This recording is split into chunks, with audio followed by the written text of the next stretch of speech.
이재명 민주당 대표 지난 대선 과정에서 허위 사실을 공표한 혐의로 검찰 소환 통보를 받았습니다. 대표로 선출된 지 나흘 만인데요. 이를 두고 벌써부터 여야가 강하게 충돌하고 있습니다. 관련 내용을 노동일 경희대 법학전문대학원 교수 김두수 시대정신연구소 대표와 이야기해 보겠습니다. 안녕하십니까? 예, 어서 오십시오.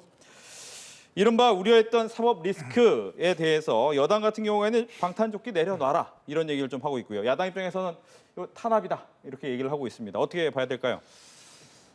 일단은 검경의 의도를 이렇게 정치 탄압이다 이렇게 정치 보복이다 이렇게 하기 전에 일단 고발이 되어 왔던 것이고 경찰이 수사를 해서 지금 검찰에 송치를 한 사건 아닙니까? 네. 불송치가 아니고 송치를 했다는 것은 어느 정도 혐의를 인정했다는 것이거든요.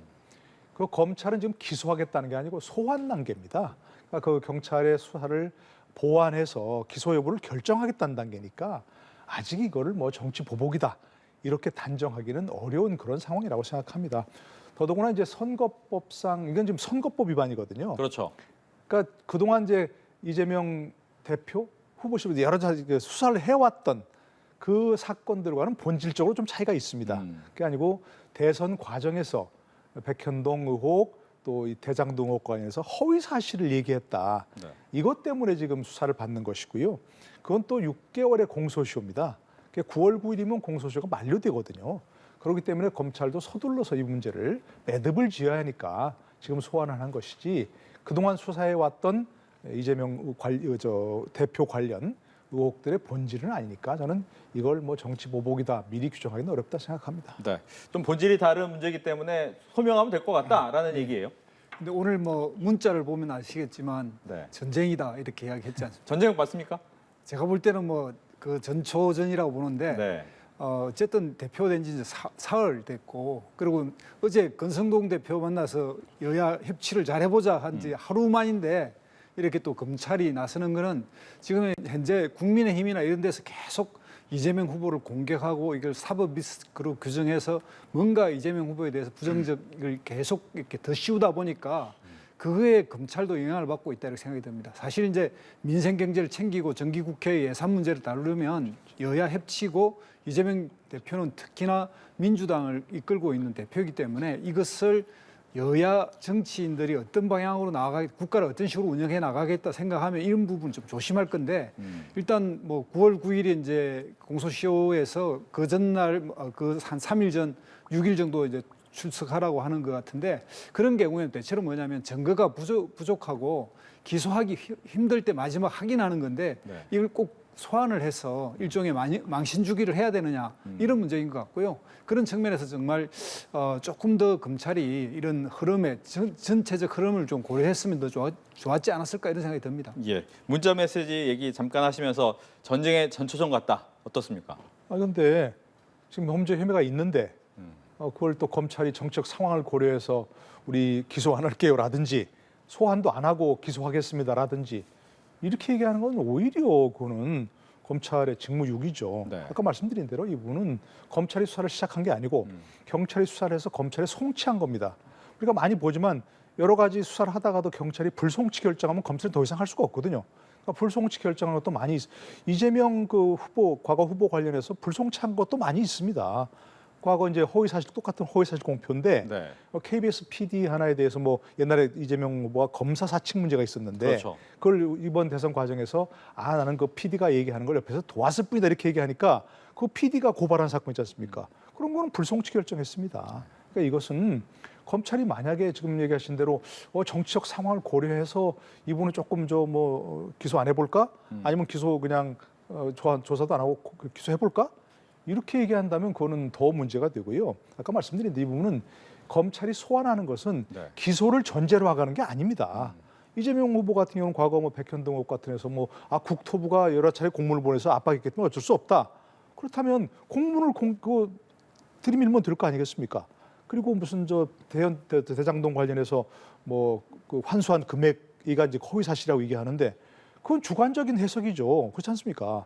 5천억을 회수했다고 하는데 그 공원 지어준 것도 포함했다 이렇게 그런 게 이제 허위 사실이라고 얘기하는데 그건 주관적 해석의 차이가 있으니까 그걸 잘 소명하고 김문기 씨를 몰랐다는 게 거기 사시다 사진도 있는데 사진은 보니까 뭐 알겠네요. 그런데 그때는 몰랐어요. 이렇게 하면 그거 어떡하겠습니까? 그러니까 저는 지금 단계에서는 정치 보복이라고 검찰을 미리 비난할 게 아니라 네. 잘 소명하면 그래요. 검찰이 들어보고 그럼 불기소 결정할 수도 있다는 얘기입니다. 예. 민주당이 이제 어떤 스탠스를 취하느냐도 굉장히 중요한데 왜냐하면 처음에 국회의원으로 나온다고 했을 때 특히 이 국회의원이라는 것을 방탄용으로 쓸 것이다라는 얘기를 많이 했거든요. 이건 어떻게 해결해야 됩니까? 일단 뭐 이재명 대표 입장에서는 이 뭐 정기국회를 앞두고 민주당이 총력적으로 이것을 어떤 사법 탄압이나 이렇게 정치적 문제로 가져가기에는 좀 네. 뭐 부담도 되는 게 사실인데요.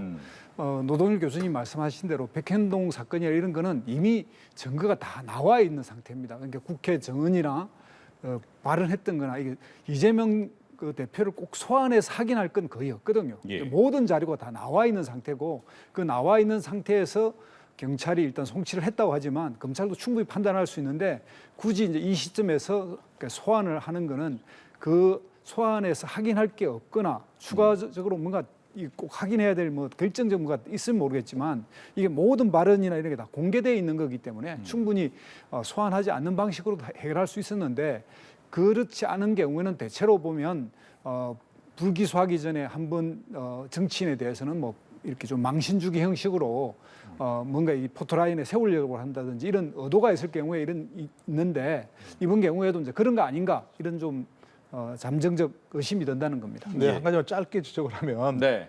만약에 검찰이 소환하지 않고 기소해버렸다. 음. 그러면 더 크게 반발할 거 아니겠습니까?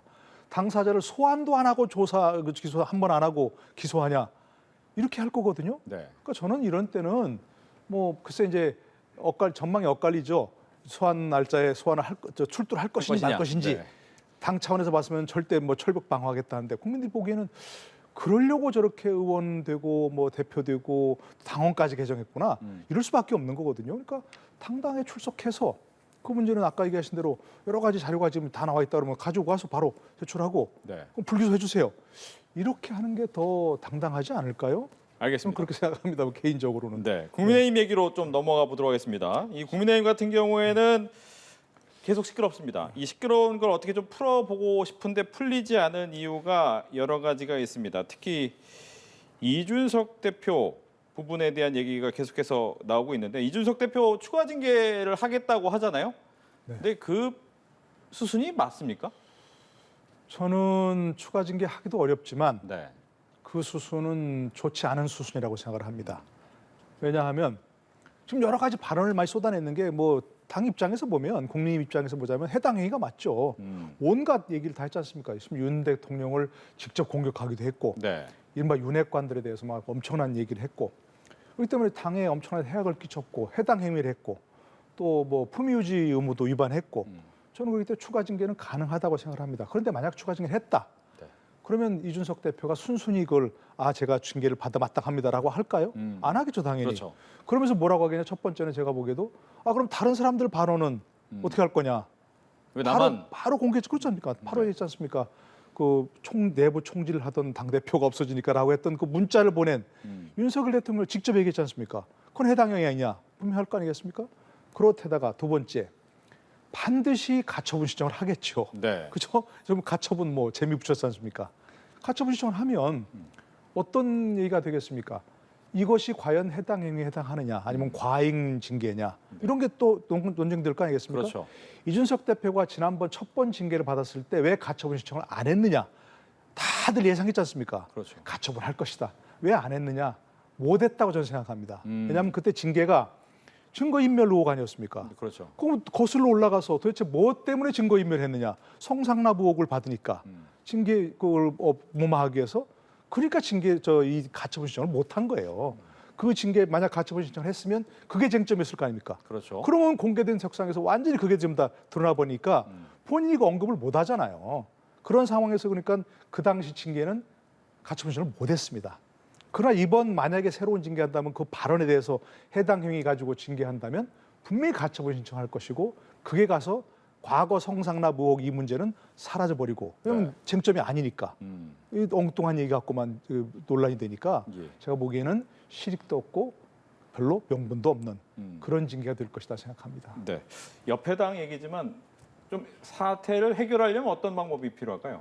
일단 사태 해결의 핵심은 그 원칙으로 돌아가는 겁니다. 네. 그러니까 지금 현재 가처분 결정이나 이런 걸 읽어봐도 8월 9일 이전의 상태로 돌아가는 것. 그건 뭐냐면 직무대행이 되는 거예요. 당대표 직무대행을 새로 뽑으면 되는 문제고, 왜냐하면 권성동 원내대표가 직무대행을 하기가 어렵게 벌써 본인이 사퇴하겠다 말도 했고, 예. 그래서 비대위를 구성하는 과정을 거쳤는데, 그래서 권성동 원내대표를 중심으로 이것을 수습해 나가려고 한다면 수습에 여러 방법이 없습니다. 결국 이게 그 최고위원회로 돌아가야 되는데, 최고위원으로 돌아가는 거에 대해서는 계속 자존심 문제처럼 생각하고, 그동안 이렇게 당 내에서 어떤 절차를 밟은 거에 대해서 이 절차에 무효화되는 것이 일종의 좀 본인들의 이런 행위 자체가 그렇게 심판받는 걸 두려워했는지, 여기서 다시 비대위를 다시 구성하는 쪽으로 나가는 바람에 이게 이제 해결이 안 되는, 이제 악수를 듣고 이 악수에서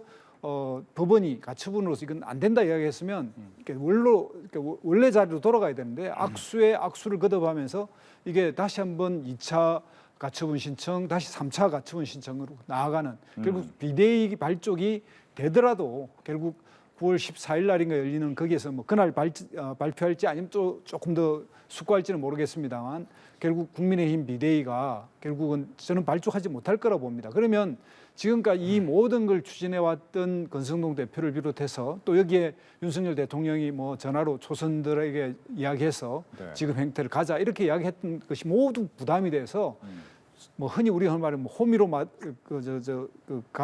걸. 예, 가로로 막는다 이런 이야기 있지 않습니까? 네. 그런 처럼 더 일이 커지고 이제는 수습도 안 되는 그런 사태로 가지 않을까 이런 걱정이 됩니다. 예. 법적으로 봤을 때 이번에 또 2차, 3차 가처분을 내면 인용되겠습니까? 아이, 그거 어떻게 알겠습니까? 다들 뭐 국민의힘에서 100% 기각 확신 이랬는데도 인용이 나와버리지 않습니까? 그렇죠. 그러니까 저는 그분에서 아쉬운 점이 그거예요. 그러니까 기각 나왔다, 인용 나왔다 그 자체 가지고서 뭐 인용 나왔으니까 어떤 연구의 소속이고 뭐 성향이 어떻고 이렇게 하는 건 버스 지난 다음에 또 쫓아가면서 운전기사 욕하는 거랑 똑같은 것이고요. 그것보다는 저는 원래 참 너무나 어이없는 장면은 네. 우리 같은 사람도 기각 가능성이 높다 그랬지 100% 기각이라는 말을 할 수가 없는 겁니다. 그건 판사가 결정하는데, 그러니까 집권 여당이라면 기각 가능성이 높다고 판단하더라도 인용 가능성에 대해서 그 다음 대비책을 어떻게 할 것인가를 분석하고 대비를 했어야 되는 거죠. 근데 아무런 대비가 없는 거예요. 그러니까 2차, 3차도 마찬가지예요. 지금 얘기하신 대로 지금 이 권성동 원내대표가 대행으로서 직무대행도 이제 비대위원장 직무대행이라는 거죠. 네. 비대위원장 직무대행으로서 이렇게 하고 있는데 또 2차, 3차 가처분 신청이 인용될지 안 될지도 모르는 상황이고 불확실하잖아요. 인용된다면 이건 완전히 진짜 아노미 상태가 돼버리는 거죠. 그러니까 저는 이것도 대비를 해야 되지만 그 이전에 지금 상황에서 정치적으로 만약 본다면 예. 권성동 원내대표와 성일종 그 정책위원장이 지금 당연직 최고위원 아닙니까? 그렇죠. 동반 사퇴를 지금 해야 되는 거예요. 지금. 수습을 하고 나서 비대위 구성하고 수습을 하고 나서 사퇴한다면 이미 늦어요. 네. 그건 지금 얘기하신 대로 법원에서 봤을 때 이거 우리 법원 판결 취지와 어긋나는데라고 볼 수도 있는 부분이 있는 거예요. 비대위원장이 활동을 못하게 됐으면 비대위도 활동을 못하게 되는 거라고 볼 수도 있는 문제거든요. 국민의힘에서는 아니라고 하지만. 네. 그러니까 저는 지금 사퇴한다면 판사도 이의 없는 비상 상황이 돼버리는 거잖아요. 지금 사퇴해버린다면. 예. 비상 상황 없어지니까. 되냐? 왜 다 없으니까 최고위원 한 명 남잖아요. 최고위원이 지금 3명 권성동, 성일종, 김용태이기 때문에 법원에 줄 때 한 명만 보고를 하면 된다는 거 아니에요. 근데 지금 만약에 사퇴해버리면 그야말로 비상 상황이 되니까 이 상태에서 비대위를 상임 전국위원회 소집한다든가 네. 이래가지고 비대위를 꾸리는 건 아무 문제가 없습니다. 진짜 비상이 돼버리는 거니까. 혹시 그런데 윤심 때문에 못하는 건 아닙니까? 글쎄 윤심이 그러니까 윤심이 작용한 게 먼저냐 아니면 의원들이 의원총회를 열어서 네. 그걸 이 상태에서 비대위를 가자라고 한 게 먼저는 모르겠어요. 그러나 만약에 의원총회에서 이 상태로 비대위를 가자라고 했는데 윤 대통령이 그건 안 됩니다. 할 수도 없는 거고 윤 대통령이 먼저 얘기해서 비대위를 갔다 그러면 의원총회에서 새로운 그 100명이 넘는 의원들이 몇 명이 모인지 모르겠지만 그런 아이디어를 내야죠. 상상력을 발휘하고. 근데 만약 윤 대통령이 지금 비대위로 갑시다 이렇게 했다고 해서 그걸 그대로 추진했다? 이건 더 안 되는 거죠. 집권 여당의 모습이라는 게 그래서는 안 되는 거죠. 알겠습니다. 여야가 계속 싸우는 가운데 이제 민생도 풀어야 되는데 그 중에 한 가지가 종부세였습니다. 종부세가 통과는 되긴 됐는데 반쪽 통과다라는 얘기가 나오고 있는데 이렇게 될 수밖에 없었던 이유가 있을까요? 일단 이 우리나라의 이 주택 세금에 관련돼서는 여러 가지 이제 세금을 가액을 하는데 흔히들 시가가 있고요. 또 우리가 공시지가가 있고 네. 이렇게 뭐 공정시장 가격세라고 있고요. 또 표준가세라고 국세청이 정하는 게 제가 알기로는 한 6가지라고 있는데 이러한 여러 가지 가격을 책정하는 제도가 왜 있냐면 가능한 세금을 정부가 시혜적으로 깎아주는 어떤 정치적 필요에 따라서 하는 용도로 쓰이고 있습니다. 그래서 엄청난 뭐 부동산 가격이 폭등해서 이것을 낼 수 있는 사람들이 상당히 고통스러운 건 사실이나 네. 정치권이 항상 이것을 정치적 이익을 이용하는 그런 쪽으로 사용하고 있고요. 이번 기회에 여야가 다 지난 대선에서 이제 부동산 가지고 이익을 본 데도 있고 손해를 본 데도 있는데 여기에서 여야가 좀 충돌이 되고 있는 건 사실입니다. 그런데 여기에서도 앞으로 세금 문제에 대해서 좀 더 폭을 좁히기 위해서 여기 이제 민주당이 이야기한 거는 공정시장 가격을 60% 책정해놨는데 시가에 가능한 8, 90% 올려가지고 이 뭐랄까 가세 당국에 의한 어떤 봐주기 그런 것들이 안 되게끔 좀 올리자는 이야기고 국민의힘은 가능하면 이번 기회에 특별 공제를 확실하게 주고 지금 11억 정도를 한 14억까지 높이자 이런 이야기인데 이게 이제 서로의 부동산 문제에 대한 해법이 달라서 나온 거다 이렇게 생각이 듭니다. 예. 이 문제는 사실은 본질이 뭐냐를 조금 따져봐야 돼요. 세금 아닙니까, 세금. 세금이라고 하는 것은 나라의 주인이 국민이니까 우리 주인들이 그 나라를 운영하는 데 필요한 재정을 우리가 부담하겠다는 거 아닙니까? 세금을 그 목적 이외에 쓰면 안 되는 거예요. 이 부동산 이런 종부세법 이런 것들은 징벌적 아닙니까? 네. 두 채 가졌어? 맛 좀 봐라. 비싼 집이야? 좀 더 내. 맛 좀 봐. 이런 거 아닙니까? 그래서 부동산 투기를 막겠다는 목적으로 쓴 거예요. 이게 세금을. 그러니까 세금이라고 하는 본질적 목적과 전혀 다른 목적으로 쓰면서 이게 결국 또 이렇게 꼬일 대로 꼬이고 뭔가 좀 뭐 세액을 공제해 주려고 해도 또 쪽 깎아 주려고 해도 또 문제가 생기는 것이거든요. 네. 그러니까 저는 이런 것은 아예 여야가 지금 이번에 합의해서 이런 것은 폐지하자. 이렇게 나가야 사실은 정도로 가는 것이고 뭔가 꼬인 걸 또 풀어버리니까 더 꼬이고 하는 그런 이런 그 상태를 막을 수 있다. 저는 그렇게 생각합니다. 네, 이렇게 해서 노동일 교수, 김두수 대표 두 분과 함께 이야기 나눠봤습니다. 오늘 얘기 잘 들었습니다.